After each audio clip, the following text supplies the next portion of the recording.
We're live. It's me, Mark Ianson, and we're live on, I think we're on YouTube, Facebook, and LinkedIn. Hope someone's watching. So today we're going to go through making money in property in 90 days. If you've got any chat or any questions, sorry, by all means, feel free to ask. I think I can see the chat box. I'm hoping this is my first live done for ages, and I'm hoping it all works all right.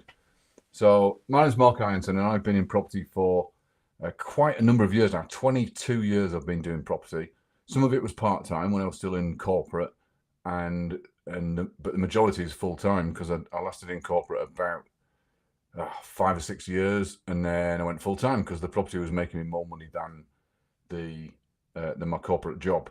And that's what you get to. You get to a point where you can make more money in your property journey or in your property business than you can in a job if you do it right, of course.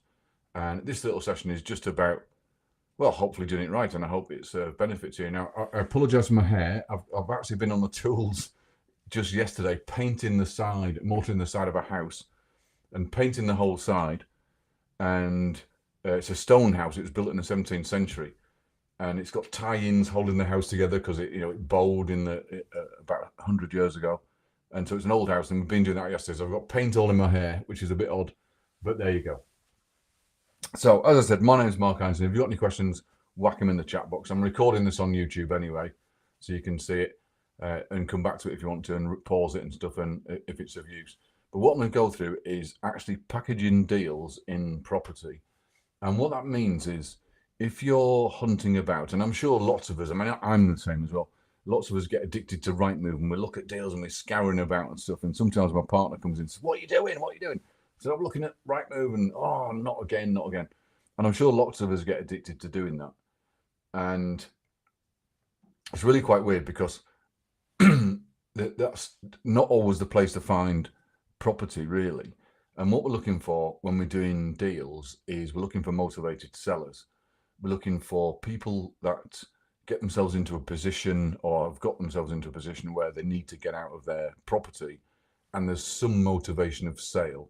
They don't have to be, financial basket cases or anything like that, but there needs to be some motivation of sale. So there's a few different scenarios people get themselves into that we can get them out of and then make some money in the deal on the way through. And so if we've got a motivated seller and a leads in, first step, and I'll go in kind of chronological order of the life of a deal. So I'm going to start right at the beginning and then go in a chronological order of the life of a deal, and then hopefully that will make some sense to you if you're hoping to do deals or package property deals and make some money in your property business, and then keep a few along the way as and when the good ones come across that you want to keep. Now, a good one that you want to keep might be one that is in your area, it might be one of the type of property you like, might suit your strategy, might suit your budget. There's all sorts of reasons for keeping them, but there's also all sorts of reasons for getting rid of them to other investors and charging a fee. So for this session, I want to have two heads. First of all, we have the trading head. That's the just making money on the particular deal. And then the investing head, which is a different head, obviously in the same head, but a different head, and that's investing. That's putting your money into a deal, keeping the property, renting it out, and taking the rental income, of course, and the capital growth on the property over the time that you have it and you rent the property. So let's start at the beginning. We've got let's say a 2-bed terrace house, just for the ease of illustration, a 2-bed terrace house in the Midlands somewhere, for example. It can be anywhere in the country, but just in the Midlands, say. And we've got a seller that is motivated to sell and is prepared to do a deal. So the motivation of sale is quite important. So it could be a divorce case, it could be a probate case, it could be an arrears case that could be behind the mortgage, it could be a promotion case that could be moving across the country somewhere for a different life. It could be moving closer to kids. If they're parents of adult children, sometimes they move closer to kids. So there's lots of different scenarios that it could be. But we've got this lead in, which is a name, email, and phone number, or a name and phone number of someone that wants to sell their house and they're prepared to deal. And that's called an unqualified lead. And that's the first point in our chronological order of being able to monetize our property business, because you can sell unqualified leads, and they've got a typical a price range of 5 to 60 quid, or from 5 to 60 quid, depending on what your market is and what your database is like, or what your reach is like on social media. Anywhere from 5 to 60 quid, and you can sell that lead. You can sell that unqualified lead.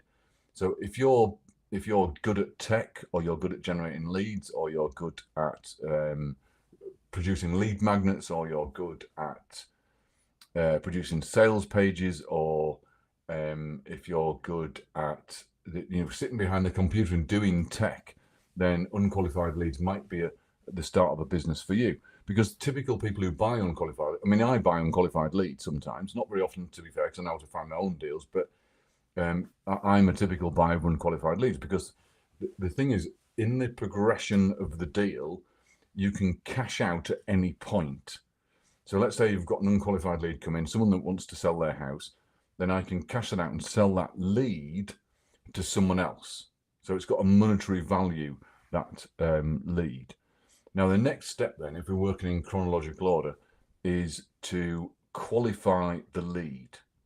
So we've got an unqualified lead, which is someone that wants to buy your house. It's an inquiry, and typically it comes through as in buy my house for cash, or buy my house quick, or whatever it is. And that's just a lead at this point, but it has got a monetary value. The next step in the chronological order is to qualify the lead. Now, to qualify the lead, what we typically go through is a series of questions, and we question the lead. And they're reasonably open questions. They're not intrusive, or hopefully not intrusive, and they're just to gather more information about the lead, because I want to now qualify it to see what the lead might be, what it might turn into, what type of deal it might turn into in the future. And the way I do that is I use a questionnaire form. I actually call it the lead questionnaire form, to keep it simple. And I ask the person about their circumstances. So let's call them Mr. and Mrs. Vendor. So Mr. and Mrs. Vendor, how long have you lived in the house? That's a nice, gentle question. What your blue sky wishes, or dreams, or goals? What do you want to move into? Where are you moving to? What type of house? Are you upscaling, or are you downscaling, or are you moving to the same sort of house? Or are you going into rented, for example? So what's your blue sky scenario? Where do you want to be when you've completed this transaction, when we've got you through it? The next question could be, what did you pay for the house? Now, you can collect this information elsewhere, but this is kind of rapport building a little bit with the lead anyway. So we might as well ask the question. I mean, they could lie about it, which is, some people do, and that's all right. All we're doing is, at this point, is taking down the information. And when I've asked a few questions, then I'll ask them to describe the house. And what I mean by describing the house is I'll ask them to start at the front door, and we'll go round the house, just giving us a description. Now, some people say, well, can't you go on the listing and have a look at it? Well, not really, because I want to know their point of view, what they think about the house, what their thing is about the house. And the reason I'm doing that is because I want to build rapport, for one. I want to get to know them. I want to know where their brains are. And I call this questioning getting in their ribs. Now, some people are quite private and they don't want to tell you everything, which is fine. You can't get every answer out of everyone. But eventually, during this phone call, my intention is to get as much information as possible. And I liken it to putting a jigsaw together. So you've got the whole picture of a jigsaw. And what I'm doing is, each question is a jigsaw piece. And I'm just putting these jigsaw pieces together to see what sort of deal I can offer them later on. I'm not pitching the deal yet. I'm not pitching them an offer. I'm not buying their house yet. What I'm doing is putting the jigsaw pieces together to see what sort of deal I can possibly do, because I'm going to think creatively on this particular deal. And so then it becomes a qualified lead. So we've now qualified the lead, and that's got a monetary value, of course, between, 50 and 250 quid. And I used to sell mine for 250 quid quite a lot. I don't sell them so much nowadays, because I now prefer to take them on further, progress them further, and do deals. So a qualified lead, let's say between 50 and 250 quid, you can sell that to another investor, and you can sell the lead, and that's a QL. So UQL is unqualified lead, and QL is qualified lead, and that's 250 quid. So let's if you had a target or a goal of making, let's say 20 grand a month in your property business, because that's a lot of people seem to think that 10 grand or 20 grand a month seems to be where they're at and seems to be where they want to be to run their own business, then you could sell 4 of these leads per day on the phones. And I know this because I've done it. 4 of these leads per day to make yourself a grand a day.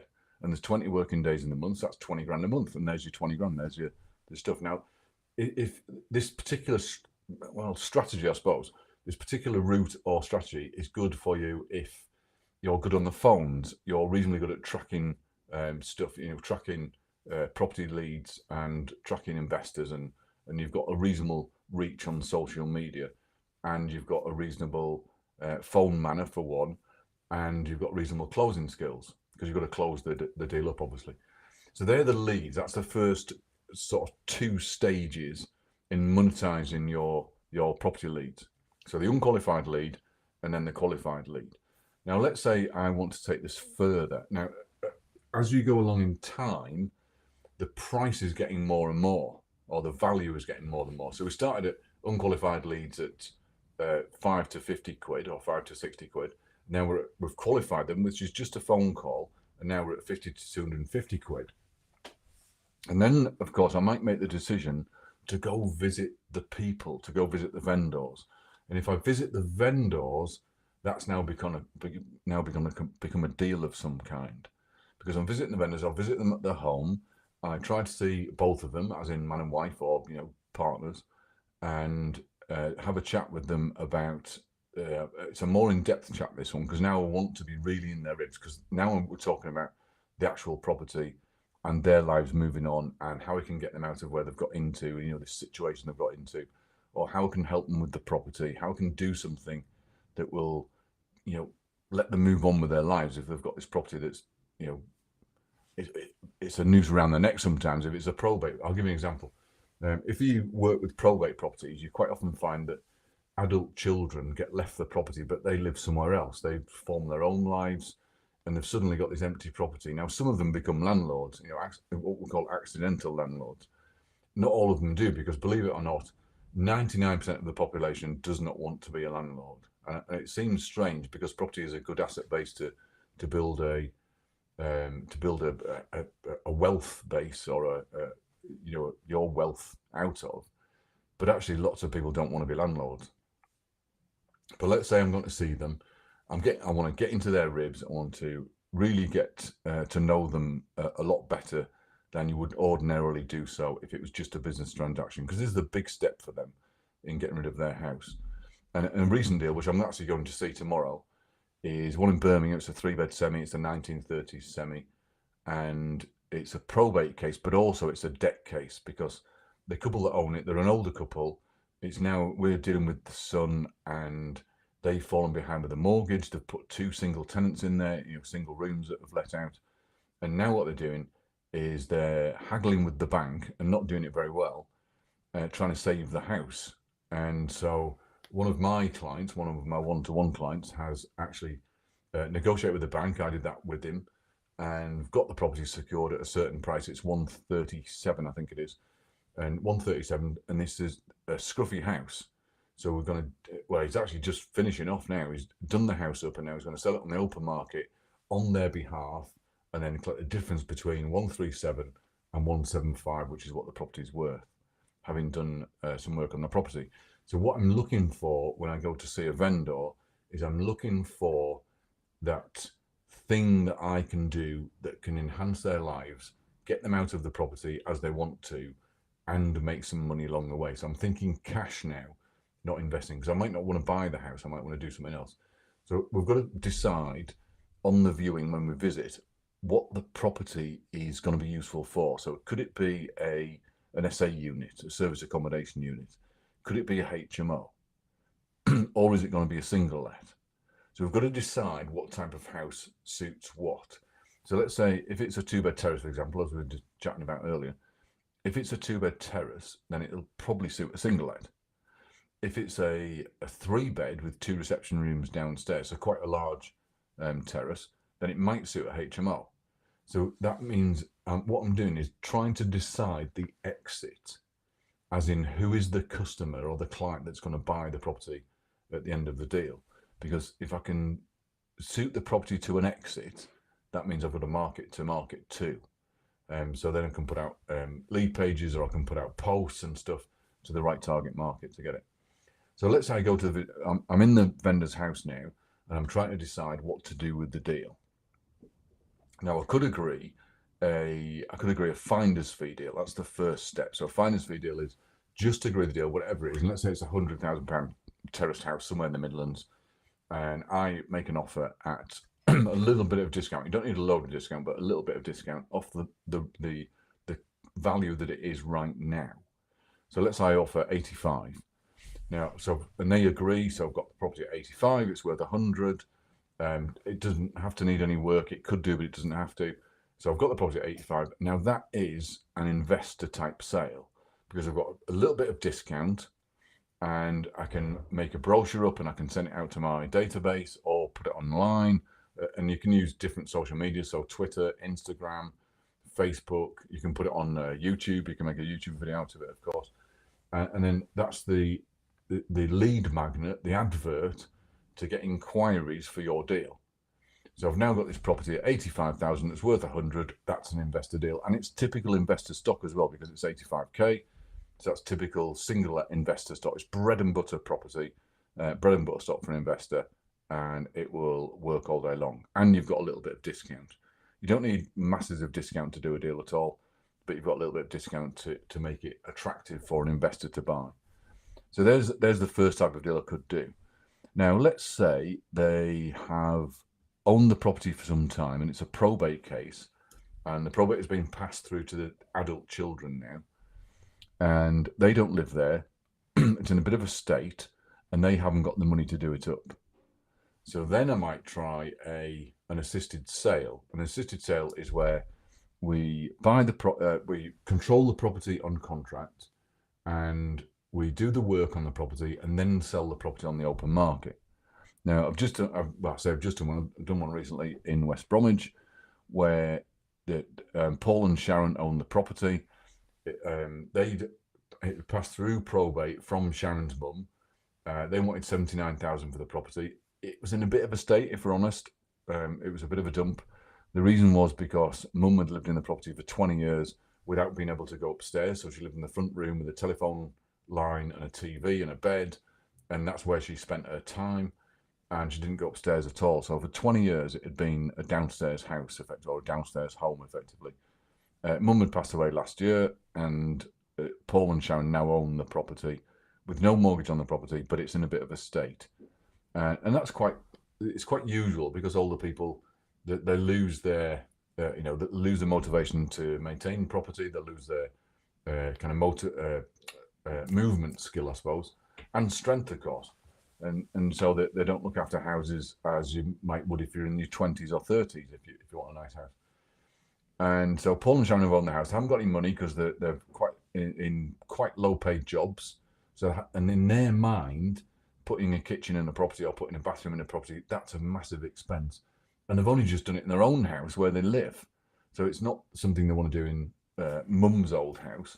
And plus, there's an emotional tie to that property that they might not want to be associated with. I've quite often come across probate cases where they just don't want anything to do with the house. It brings back too many memories. It's not. They don't know work in it at all. They don't know improve it. They haven't got the vision to improve it. They don't know what to do, or it's too expensive to do, and they haven't got the money. And this is where I come in, or you can come in, because if you can think of a schedule of works and a cost of works to do the deal, then it might be worth agreeing a strike price. And on this one, we agreed the asking price, which was 79,000, because it was worth 79,000 in its current condition. And agreeing the strike price, agreeing that on contract, and then taking over the house for a few weeks or a few months and doing the work on the property, doing what's called remedial work. Now, there's a big mistake some people make, and it's quite common. You see it on Facebook all the time on posts. And that's because people try and make an old house into a new house, and they renew everything. It's absolutely bizarre. And the thing is, when they renew everything, they actually spend too much.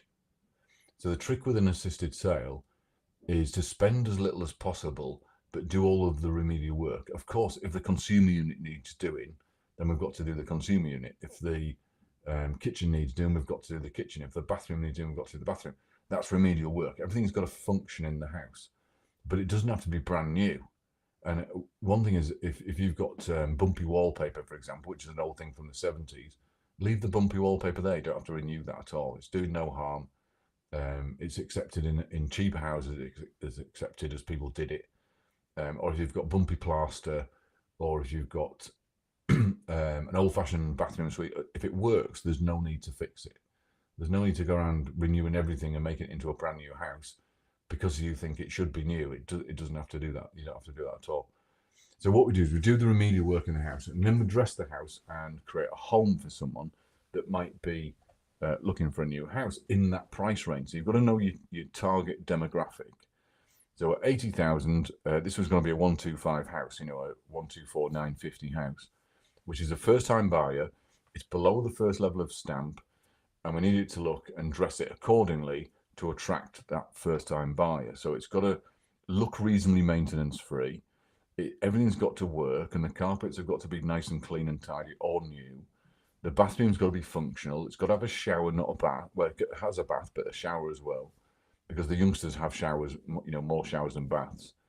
And it's got to have a working toilet, and a working sink, and a working kitchen with the cooker in the right place and the sink in the right place.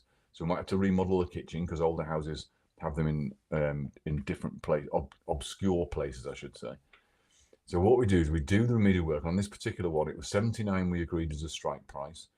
Then we got the keys and started the work, and it took us 3.5 weeks to do the work. We spent 8,500 on the property, dressed the property properly to actually copy a developer's property that was selling one down the road. So we copied that one and created a new home for somebody, and with a sellout price of 124,950. Now, if we do the numbers on that, 79 was the agreed strike price, 8.5 was the work. So let's say including legals and a bit of tuning and throwing and stuff and expenses, we've agreed really at 90,000, including all expenses. So £90,000 gets us a reasonably decent property for a new person to live in. Now, I'll just backtrack a little bit because I've got to always remember that I've got a dressing kit, and I can put a sofa in a house, and I can put beds in a house, and I can dress them. I've got the sheets and the pillowcases and the pillows and stuff, and I can dress a house. Of course, you have to buy that as well, or beg and borrow it to get them in. But if you've got it already, then of course you can just take it out of storage, and then you can put the stuff in there, and you're dressing. That's why I've got paint in my hair, because I was dressing a property yesterday down in Gloucestershire. Now, let's say we're dressing it for the exit, then we can decide the strike price retail, and if you're under the first stamp, that makes a great little deal because it attracts the first time buyer market, which is the fastest property to sell. Once you go above that, the more you go above that 125 level, the more the harder it is to sell, the longer it'll take to sell. Now, if you go above 180, 190, you're into a different animal. It's not dressing at this level, it's dressing at a higher level. You have to put better fixtures and fittings in there, better carpets in there, better stuff around the place in there. But for this very, very entry-level house, you don't have to do that. You can put a contract bathroom suite in there, which is about £300. It's a 2-day fit, so that's about £300 per day for labour. So you can get your bathroom done for about £1,000. That's not including tiling and floors, of course, you've got to buy them as well, but you can get your contract suite done for about £1,000. Kitchen, similarly, you can get a 1250 kitchen, a 9-unit kitchen for 1250 from Howdens. And again, it's a 2-day fit, a 9-unit kitchen. If you've got your oven, we don't use built-ins, we use slide-ins, not built-ins, because it makes the cupboards easier to build and they're quicker to build, so you can stick to the 2-day fit. We save sinks all over the place. So if you've got a stainless steel sink, just save it from another house because they're always useful, stainless steel sinks. They never break and they're useful forever. Taps, of course, you change them because the cartridges, they used to be called washers in the old days, but the cartridges do wear out. But if you've got stuff from another refurb, don't throw it away. I mean, keep it, of course.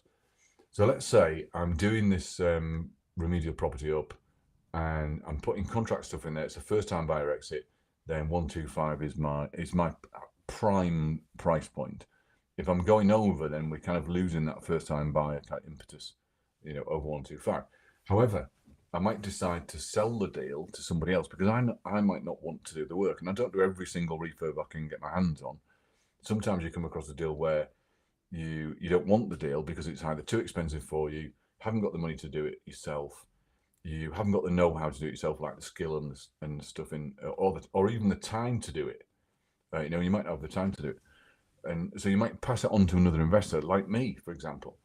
So if you come across the deal and you want to pass it on, if you've negotiated the deal and you've gone to the house and you've visited the property and you've taken photographs and you've estimated the work, that's now what's called a finder's fee deal. And a finder's fee deal is where you would then pass the deal on to somebody else, charge them a fee. Typically, I charge $3,000, pass them a fee, and they complete the deal. They do all of the progression of the deal. They do everything to do with the deal. They do. So all I do is pass the deal on, take a fee, and then I step out of the deal. Then that's a finder's fee deal. So we've gone from unqualified lead right at the beginning of this session, qualified lead and this is the same lead. So unqualified lead came in, we've qualified it, so it's got a higher monetary value, and then we've turned it into a finder's fee deal by going to view the house, with the vendors. So that's now a finder's fee. The next stage to charge more money is a package deal, and a package deal is where we have a new investor, let's say a dentist, for example, just because I've got quite a few dentists as clients. So let's say I've got a dentist who's busy doing everybody's teeth and they work 8 to 10 hours a day or 12 hours a day.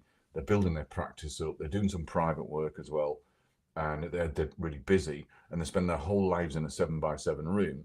They might not have time to get boots on the ground looking for property deals. So they want someone to do it for them, which could be me.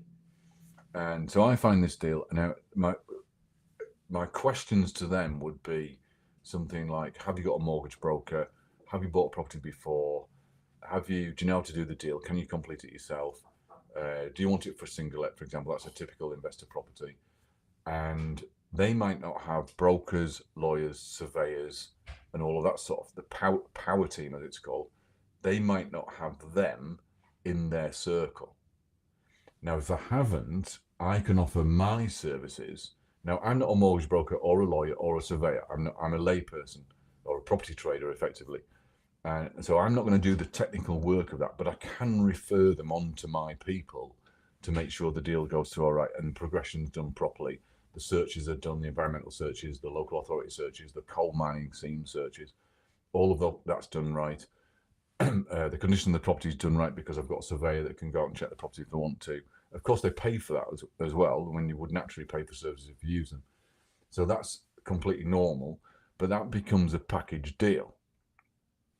So now we've turned a finder's fee deal into a package deal because I'm using my team to progress the deal forward, to do the progression. Now, I can charge more for that. I can charge between 5,000 and 7,000 for that because I'm now referring my people on. They can use my power team, which I've used for years. My accountant I've had for 14 years. My lawyers I've used for 10 years. My broker I've used for 6 years, 5 or 6 years now. And my surveyor I've known for about 10 years as well. So they're using my team to progress their deal on, but I'm putting them in touch with them, and then I'm managing the deal, making sure it's going forward. And I've got an agent in Birmingham. We kind of ping each other gentle nudges every couple of days when there's a deal going through, all the time. So I manage the progression for them. So that's a package deal. That's for busy professionals. It's for people who haven't got time to get boots on the ground and find their own deals. It's for people who haven't got a power team in place. It's for people that don't want to get involved in the property at all or the deal at all. They just want the product, and that's an investment property to rent out and make money on, and that's a package deal. Now, let's start at the beginning again. We've gone unqualified lead, which is at a monetary value of about 5 to 60 grand. We turned it into a qualified lead, which means it's got a value of 50 to 250. And then we turned it into a finder's fee deal because we want to visit the people or the vendors in the house, and turned it into a more monetary value. That's 3 to 5,000. And then we turned it into a package deal, which is 5 to 7,000. And depending on when you are in the country, of course, there's adjustments in this, of course, and it's your business. You choose what you charge, but effectively that's the kind of going rates, I suppose. It gives you a guide anyway. So a package deal. Now, if you decided to do an assisted sale, now you're still not buying the property, of course. What you're doing is you're getting a contract, you're controlling it by contract, and then punting the deal out to the public, back on the retail market with an agent, of course. It's selling at full retail, which is the maximum price you can get for property is full retail. So it's going out to that market. So an assisted sale gets you more money, and that should net you about 25k per property. So we've got unqualified lead, qualified lead, finder's fee, package deal, assisted sale. Now, we can call a flip an assisted sale. It's the same thing, but a flip you have to buy the property. Assisted sale, you don't. And that's how we track the progression of the story of the sale, or the story of the deal, not the sale, but the story of the deal. Is we decide when to cash out effectively. And if you decide when to cash out, you can then control how fast your deal flow is. And you can also control when your deals drop by being more aggressive with price, i.e. offering higher, or being less aggressive with price and being passive. And that means you allow time to be the motivator to get your deal through and over the line. And so packaging deals is an incredibly good way to make money in property without having that massive risk of buying a house, because buying a house is actually quite scary. So if you've just got an investor head on, buying a house, it's probably the biggest thing you'll buy in your life anyway. But buying a second one, oh my, that's quite scary. So some people don't do it. They don't do it. They don't make a jump. It's really hard for them to make the jump. And you don't have to have that, what I call scaredy catness, which is a real word, because I invented it, scaredy catness. So if you've got scaredy catness and you don't buy because you're not sure what the market's going to do, you're not sure where it's going to go in 12 months, you're not sure, you've heard of Section 24, which is more tax for landlords, you've heard of regulations that you've got to be in, you don't want to use letting agents, you just don't like it, you don't want to be involved in that way. That's fab. Just sell on the deals to other people and you've got yourself a business right from the kitchen table. So if you'd like to know more, I've done about half an hour here, so if you'd like to know more, this will be on YouTube recorded, so you can go back over it if you want to. Now, of course, as I mentioned earlier, with two heads, you've got a trader's head and you've got the investor head. Now, the most money you make from a property really is if you buy it and then rent it out and you collect the capital growth over time, and that creates wealth. So that's the last step. So there's actually 6 steps altogether. So unqualified lead, qualified lead, finder's fee, package deal, assisted sale, and then buy. And of course, when you buy, you should get a bit of discount on it because you negotiate well. 25 grand discount, hopefully, on a typical bread and butter stock property, and then 3 grand income for renting it out. Then you get the capital growth on the end of it as you own it. So the best time to buy a property was 10 years ago, but the second best time is right now. So if you've got the investor head, then get out and buy some property. So there's 6 different outcomes for a deal, for any lead. Well, in fact, for any lead, there's 6 different outcomes for any lead. So you get unqualified lead. That's the first step when your first inquiry comes in. Qualified lead, which is you qualifying the lead. That's a phone call. You don't have to visit at this point. That's a phone call we call it discovery. So it's a phone call for discovery. Then we decide whether we go and visit the lead or not. And you decide that because it's your business. You either visit the lead and do a deal, or you don't visit the lead and just sell it on as a qualified lead. That becomes a finder's fee. And then you might decide to turn that into a package deal if the customer's right or the client's right. So if you've got someone who's a property investor and they're on the ground looking for their own deals anyway, they might not want a power team, they might not want a lawyer or surveyor, they might have their own people. Therefore, it's now a finder's fee. If they haven't, and let's go back to our dentists, my dentist clients, they're working too hard, they're building their own practices, they're developing their private income, their private work, and therefore they haven't got time to get boots on the ground to go and find their own deals. So therefore they use me to go and get them deals. Plus they haven't got a power team because they're not really in property. They just know it's a good idea and they understand leveraged growth, which property is.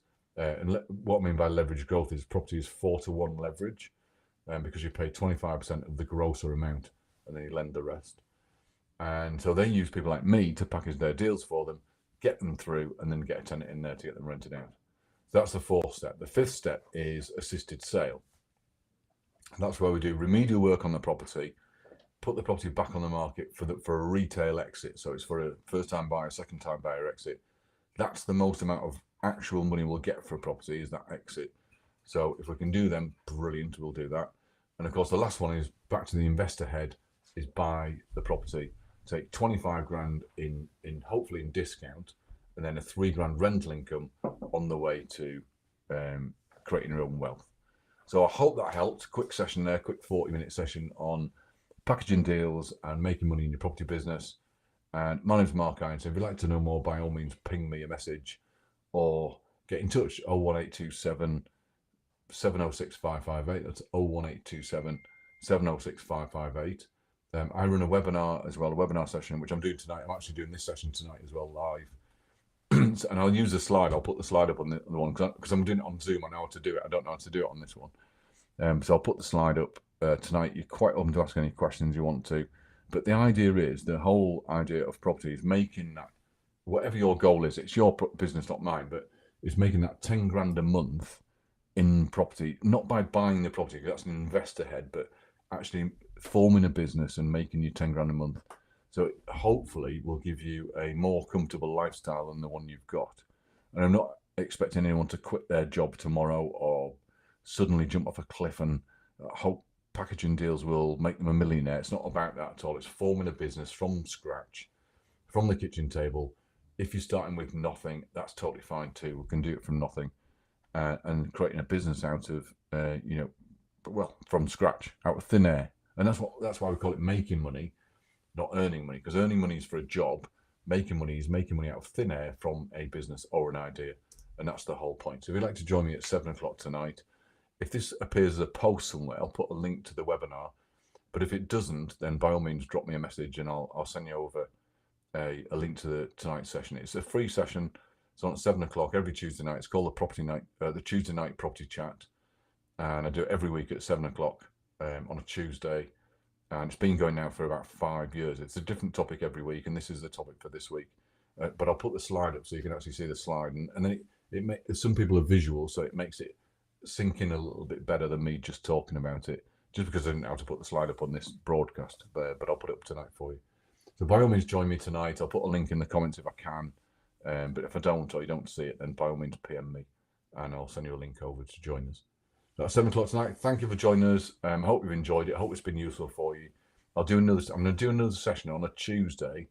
There's kind of a rehearsal session every week. I think I'm going to commit to that. Every week I'll do a session on a live stream and see if it works. But hopefully you've enjoyed it, and thank you for joining us.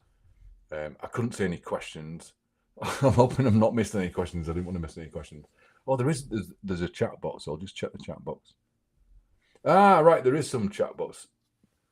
Right, someone's watching us. So Sat, hi Sat. Hi Mandy. Nicoletta. Sorry I didn't see these questions. I've just seen them now. So just popping in. Nicoletta, are you saying that we'll get our finder's fee before the property is actually exchanged and the legals? You could. Yeah, you can. One, because as a sourcer or for a finder's fee, you charge the fee before they exchange on the property, before they get the property. Now, I've got to caveat that because it's not actually clean money at this point. What I mean by clean money is it's in your account, you've got it, you've charged it, they've paid it, but it's not clean yet. So you've got to wait till exchange before you can spend it on sweets and fags, if you want to spend it on sweets and fags. And Josh has put he's put the answer there. Yeah, technically yes, it's not yours until the sale completes. Absolutely right. So yeah, hopefully enjoyed it. I might do a session every Tuesday on this because I'm quite liking this sort of thing, and I can see the blooming questions now. I didn't realise I could see them. I think Mandy's on YouTube. This is going out on YouTube. It's going out on Facebook, and it's going out on LinkedIn. Brilliant. You're very welcome. Join us at 7 o'clock. In fact, now I know how to do it. I might do another one tomorrow on a different topic, and then put the link for the webinar in the messages, because I didn't know how to do that just now. So hopefully enjoyed it. My name's Mark Ironton, and hopefully I'll see you tonight. All right. See you soon.